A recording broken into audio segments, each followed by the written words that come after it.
So இன்றைக்கு அப்படிப்பட்ட ஒரு நிலைமைக்கு நீங்களும் நானும் நம்மளோட ஆசை பாவமா மாறுறதுனால நம்மளோட ஆசீர்வாதத்தை இழந்துடக்கூடாது, காலிங்க இழந்துடக்கூடாது, நம்ம குடும்பங்களை இழந்துடக்கூடாது, தேவனோட அன்பை இழந்துடக்கூடாது, தேவனோட ரட்சிப்பை இழந்துடக்கூடாது. கர்த்தர் ஒரு வசனம் இதுக்கு முன்னாடி இருக்கும், சாலமோன் பேசினதுல ஆண்டவர் பிரியப்பட்டிருப்பாங்க, பட் லேட்டர் சாலமோனோட ஆக்ஷன்னால தேவன் கோபப்பட்டார். So do not let anything come between you and God which can end up in disaster. எதையும் உங்களுக்கும் தேவனுக்கும் நடுவில் கொண்டு வராதீங்க. உங்க இருதயத்தை தேவனிடத்திலிருந்து திரும்பும்படிக்கு எந்த காரியத்தையும் எந்த மனிதரையும் நீங்க அலோவ் பண்ணாதீங்க.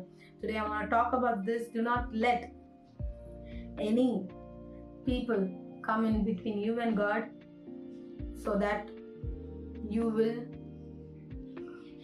go away from God. எந்த மனிதர்களையும் உங்களுக்கும் ஆண்டவருக்கும் நடுவில் நீங்க அனுமதி